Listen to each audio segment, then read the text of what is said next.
Hey guys, how's it going? This is Red and Blue, the channel on YouTube for all things PSG in English. Please subscribe. Today, let's not talk PSG because I just finished watching the Man City AlHilal game, and my God, it's a day of surprises in the Club World Cup. I might finally starting to feel a little bit of hype for this competition. Maybe not. We'll see. We'll give it a bit of time. But yeah, my God, shocker. AlHilal kicks out Man City 4-3 after extra time. And before that, Fluminense actually kicked out Inter as well. So much for the flaunted European domination in world football. And yeah, I just wanted to briefly touch on that as well. So the Fluminense Inter game, so Inter lost 2-0. And yeah, got pretty roundly beaten by Fluminense, who are very very disciplined team, very well organized. They've got our former skipper and captain Thiago Silva at the back, who's still playing at 40 years old, and he still played an amazing game by all accounts.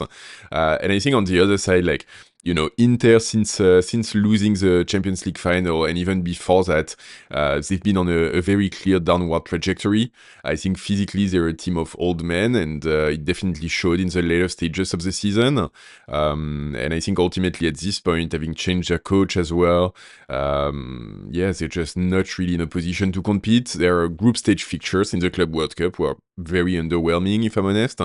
And yeah, it feels like a team who's really struggling to recapture the magic that they had earlier in the season, where LautaroMartinez is feels a little bit isolated, if I'm honest. Doesn't feel like he's got a lot of player at his level around him. And so ultimately, well organized, well prepared, well fit team of Fluminense ends up getting the win, which is kudos to them. And it's exciting to see, because we talked a lot in the group stage of South American teams and how well they were performing and so on. Ultimately, Palmeiras made it past Botafogo, so that was a Brazilian clash. But Flamengo, even if they had a good game against Bayern, Bayern still won and qualified. So I was a little bit worried that that kind of lightning and excitement that was in the group stage was just going to fade fast. Now that the European teams might be a little bit more disciplined, now that things are getting real. Not the case here. Fluminense get away with the win, so exciting to see, and they move on to the next stage. And yeah, they will face shocker Saudi Arabian team AlHilal.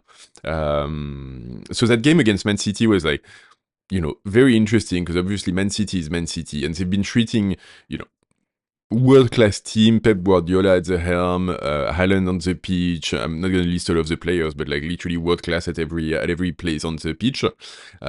They've been treating this tournament as a little bit of a pre-season opportunity, it feels. So they've changed their starting 11 lineup a lot. Every game they've played a different team. They've had players that they recruited before the tournament, Ait Nouri at left back. Cherki obviously has come in and made an impact. Reinders as well in midfield was playing this game. So they do have a lot of new players that they're trying to bring into the team. They have Rodri, who's coming back from a very, very long, 9 months of the pitch because of injury.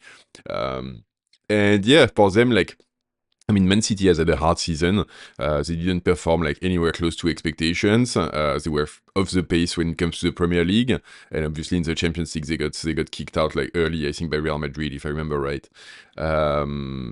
So haven't had the best season. They came in with some fresh new recruits, and I think very much wanting to re-establish themselves as one of the premier teams of European football. And I think these games against Hilal, they dominated it. There's no question about it. But they fall into the trap of what we reproach sometimes of the Pep Guardiola / Luis Enrique / Barcelona way of playing football, which is hundreds and hundreds of short passes, but not really that much chances being created. And I think kudos to them. AlHilal were very very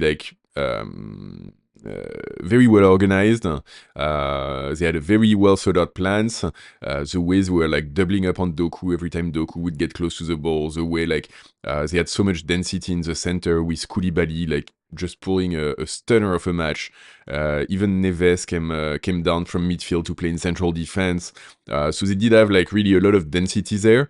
They were playing a sort of like on paper 3-5-2, but in reality 5-4-1. And so yeah, a lot of bodies. And then up front, like Marcos Leonardo was, he's been a talent that's been on the radar of many football fans for years and years. He's definitely proving that in that game. Malcolm as well. It's kind of funny because it's like. We thought he was like a little bit of a one-trick pony of like a very fast player, but doesn't really have a lot to show beyond that. Well, he proved everyone wrong, I think. He was impressive until he came off the pitch, and then like in midfield, you know, it's familiar names because they were all in Europe like not so long ago, but Milenkovic-Savic was a player, like Ruben Neves, what a player, like, you know, lots of Koulibaly, like what a game, Bono in goal, like did amazing.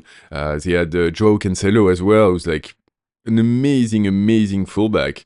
So there's a lot of quality in this team, and I think, you know, put together with a good plan, good coach in Conte, who just came off of InterMilan actually, and yeah, they end up with a win. And like, it's not like undeserved by any means. Like they really held Manchester City back. Manchester City still manages to score 3 goals, but it's really more a credit to like individual flashes of brilliance rather than anything more organized to break down like a tight defense. Cherki, when he gets on the pitch at the start of the extra time, has a great pass over the top for Foden on like Manchester City's third goal, and generally like his passing is just exquisite. But yeah, 1 passes, 2 passes in 30 minutes, and like that's it. And the defense is well regrouped, so one time it's goal, but the other times it's just like they take care of it. Doku on the side was a constant threat, but they were so disciplined in like closing him down. One player taking away like the far side, one on the near side, and yeah, ultimately like he goes through once or twice or like even more because it's Doku and he's so good, but like yeah, like things close down and it's just like not as many opportunity. Haaland, I thought was like, you know, we talk in PSG about Luis Enrique not wanting to play a pure 9. I think today might be a demonstration of why having a false 9 and having players who bring a different sort of game than a pure 9 in this position is so valuable, especially when you play against tight defenses. Because yeah, like Haaland is a world-class player. He managed to score on a corner, like bouncing on a ball, like really quickly, and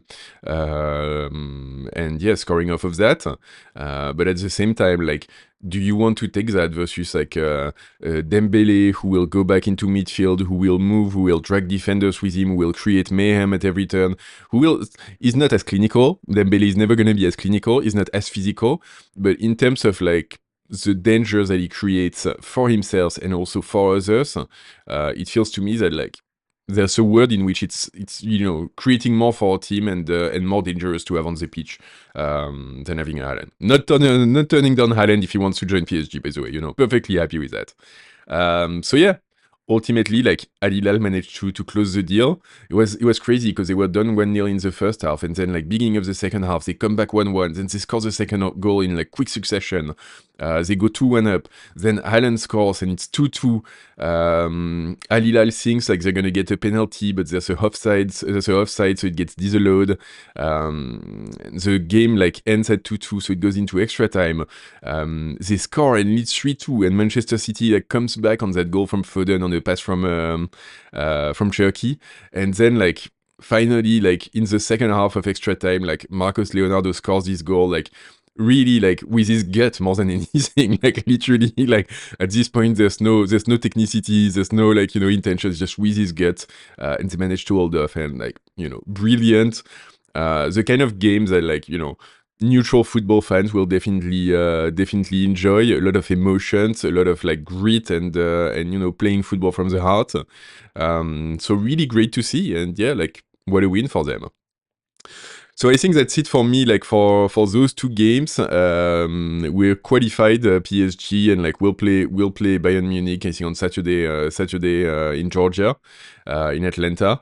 PSG reaction after the game against Inter Milan have been, super positive. Obviously, like I think everyone was impressed with the domination in the first half. Even Messi had to come out and congratulate the PSG team.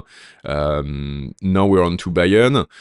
It's going to be a super tough game. I think it's pretty much 50-50, like maybe a little bit, maybe we come in as favorites just because like we've got this shine of having won the Champions League recently. But yeah, it's gonna be a really, really close one and a really, really interesting one. So hopefully we can go past them. And yeah, then like tomorrow or like / tonight, Real Madrid Juventus is gonna be like Clash of Titans as well. And then like Dortmund better be worried a little bit ahead of their game, because like now we know that surprises are possible, like we've seen it. Man City lost, Inter lost, so Dortmund like playing against Monterrey, is Sergio Ramos gonna pull off a Thiago Silva and be like, the glorious old defensive legend who played in PSG, who helps knock down a European side? Not impossible as well. So yeah, I think I might be starting to get a little bit of hype for this tournament. So anyway, that was it. I wanted to jump on the mic because like honestly, that AlHilal wheel is like pretty amazing, and I wanted to like touch on that. Not a whole lot of PSG news as well, so I'll come back hopefully with more PSG content tomorrow, I swear. In the meantime, like please like this video. Let me know if you've watched like the AlHilal Man City game. What did you think of it? And like if you were as amazed at me, and if I'm the only one starting to get a little bit hyped for this Club World Cup. And yeah, don't forget, ici c'est Paris!